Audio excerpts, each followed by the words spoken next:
Okay, we're back. Thank you, guys and gals. So Kathy just concluded her finding property in all the right places. Now we're going to review some quick uh, investor scripts, buyer scripts, and also listing scripts, and also objection handling for investors and sellers. Um, and we'll roll that right into that. So make sure you have your Waller Group investor scripts in front of you. It's an attachment that we sent out earlier that should be in your back agent. And a lot of these are basic questions, but are critical to expediting your knowledge on how much time you're spending with these people. Investors, well, let me take this back. People that say that they're investors, they claim to be investors. We've found many times that they're not. Like when they call into our office on property inquiries, 70 to 90% of the time, they're not valid investors. So new agents, I see that make this mistake all the time, where they'll waste a lot of time with someone that's not a qualified investor. So there's a financial term for qualified investor. It's someone that has a net worth of $2 million or more, but that's not what we're referring to. We're referring to basically a Waller Group qualified investor, at which they don't have to have a specific net worth. They just have to have cash or access to cash or financing. So a few basic questions. So one would be, how many properties do you currently own? If they're renting an apartment, then they're probably not an investor. So that's something that we've seen many times, is and that's why it's the first question we ask any property inquiry or anyone that claims to be an investor that's contacting you is, how many properties do you currently own? And then the next question would be, if they own multiple properties, then how did you find those properties? Who do you typically work with? Do you have a team in place? You want to really drill down on that question, because why are they calling you if they already own other properties? Most pretty good investors have got a system and a good team in place. So then explaining how we're different. We're unique from any other brokerage. We have turnkey services for investors. We manage the acquisition, the rehab, the make ready, the lease up, and the property management all under one roof. There's not another company in town I know of that does that. You guys can just focus your time on sourcing properties for them. Our property management division will do everything else. So that's another thing that you usually want to make clear up front. We offer everything under one roof, but our property management company does most of these. I can focus 100% of my time on property acquisitions, finding the right properties for you. We also list directly for the banks, Freddie Mac, for Chase, for several of the large banks. So even though the inventory is very low, it's a great marketing tool to have in your tool belt when you're talking to these investors. We manage our own properties. So many times the investor will say, we're only interested in this property that they're inquiring about. We only want this property. And that's where you want to take their attention off of that property, and just like any other buyer, educate them, go through a full counseling session on what we do differently, so that way you have their interest in other properties. Have you had trouble in the past getting offers accepted? A lot of times, if an investor is contacting you and you're not contacting them, if it's someone that's calling on one, then they're probably not working with someone that's very good. They really don't have an investor agent specialist that knows what they're doing. So and more than likely, they're probably not getting their offers accepted. So finding that out up front will help you. Let's see, some of the so objections. These are the most typical objections that we've seen, and this could be from your referrals and friends and sphere of influence that you have, because there's a lot of misperceptions out there about investing in rental property. Probably the biggest one, I don't want to be a landlord. And that's your perfect client. That's exactly who you want. Great, you're the perfect client candidate. As a preferred investor, you never have to step foot on a rental property or talk to a tenant. Is this something you may be interested in? Sometimes you don't even have to look at it. I have properties I haven't seen in over 10 years myself in Oklahoma, and it's just ACH to my bank account each month. So that's the kind of client that you want. What do you charge? As you can imagine, for us to remove many of the decisions and hassles of being a landlord, we have to have delegated authority to make decisions on your behalf and authorizations on your behalf. So then there's we go into the fees and the property management fees. How much do I need to invest? Our typical investment criteria is a property that's a purchase price of, these are old numbers. This is back when the market was, you could buy properties for 60 to 120,000. Those days are gone. So they really need to be willing to invest at least, I would say, $30,000 to $50,000 if they're going to leverage a loan and or get a line of credit. So that's something that it's going to depend on the client. I don't want to send proof of funds. Another common objection. Well, all of our sellers require this to be sent, and you're just the messenger. So you're not the bad guy, but you're just the messenger. Any seller or any listing agent will want to see proof of funds, and that's where your intuition should come into play as well. You've worked with enough people that are not real to know whether you need to see their proof of funds or not, usually. Fantastic. I'm sending you an agreement for your review. When do you think you can send back with your proof of funds? So explaining the process up front of sending them the preferred investor agreement, perhaps sending them the Texas investor presentation, maybe scheduling a time to go over that through a conference call with me. And then a lot of it's follow up to get those things signed, to get their line of credit established, and to get that back to you so that way they can become a valid client.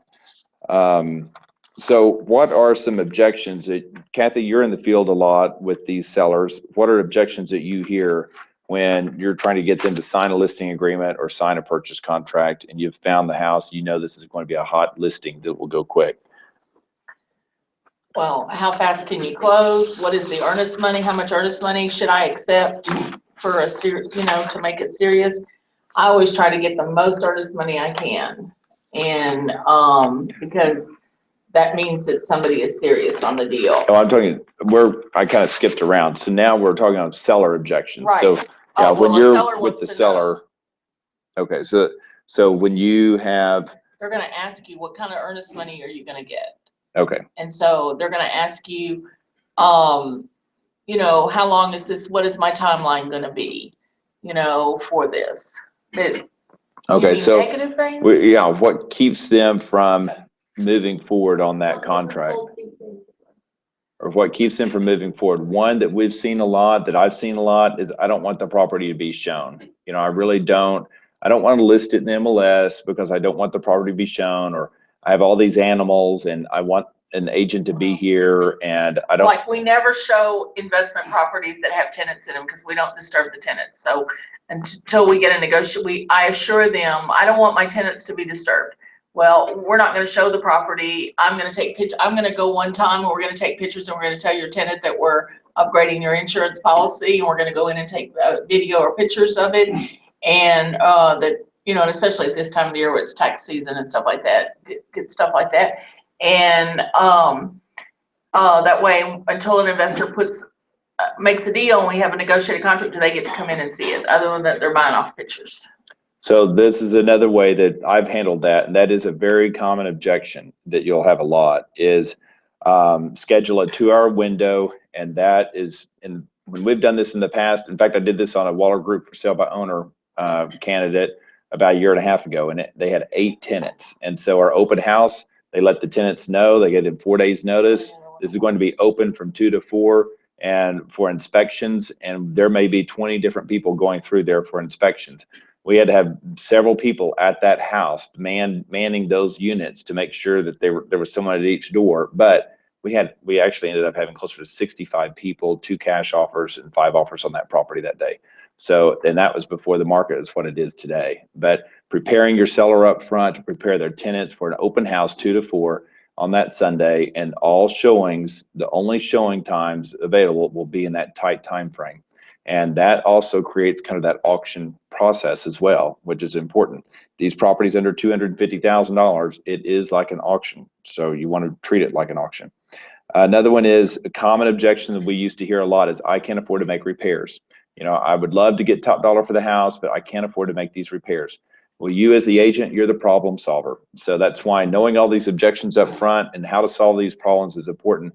Another thing that we used to do, and that we still offer this as a brokerage, in fact, Claudia's husband does this, and they've been great partners, is when there's a property that needs bids, they'll bid it and they'll even do the work and then not be paid until closing. So that's something, making sure that property is priced competitively, so that way they can invoice them at closing. It's on the settlement statement, and the the seller won't have an out-of-pocket expense, and they still get top dollar on the home. So that's another consideration, another value add service that you can bring through our preferred vendors, which is real important. I don't want the property shown. There again, the open house concept, or you being there in that tight time frame. I want to talk to another person, maybe home investors, or I want to talk to another. I've got another appointment at 4 o'clock with someone else, and I don't want to sign anything until I talk to them. Kathy, how do you handle that? Oh, well, what is it that you need to ask them that you can't ask me, or that we haven't covered? And I'm here, and Well, I want to see what their offer is. Well, they told me they'd give me top dollar for it.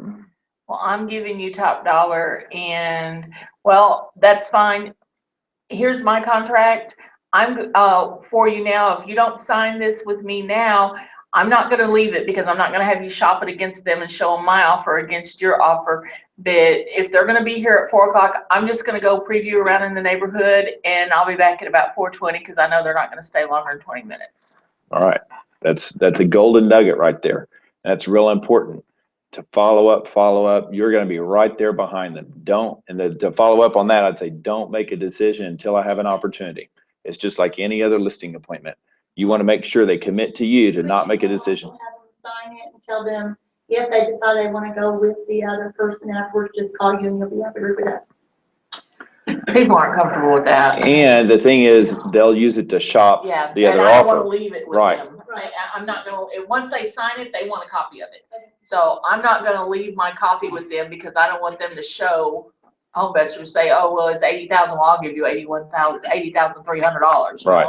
And that. that's the problem you run into on these wholesale deals, is that every investor is the same way. They have to have their margin, whether it's 5%, whether it's 30%, they all have their margins. So when you are the agent, sometimes these distressed sellers think, oh, well, I'll cut out the middle guy. I'll cut out the realtor who's the broker, so that way I'll save money. Well, but the investor, they have to have all the expenses of closing on that property, and then have to redo that property, and then resell that property. So there's a lot more, and they have to pay a realtor when they're going to resell it. So there's a lot more expenses involved, and that's why showing them that net sheet of showing them what they will net with any investor is going to pay 65 to 70% of market value. So the market value is what the market's willing to bear. And,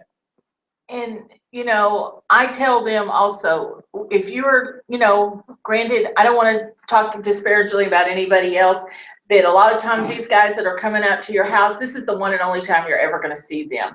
I'm going to work with you throughout this transaction. I have a staff that are trained, and we are all going to work with you. And I have my staff listed here and their contact information on a piece of paper there. And I tell them, you're going to be working with us the whole time. I'm not just going to turn the file in to a whole nother department and you never see me again. We will be here the whole time, and, all the way through closing, and our title company and everything else like that.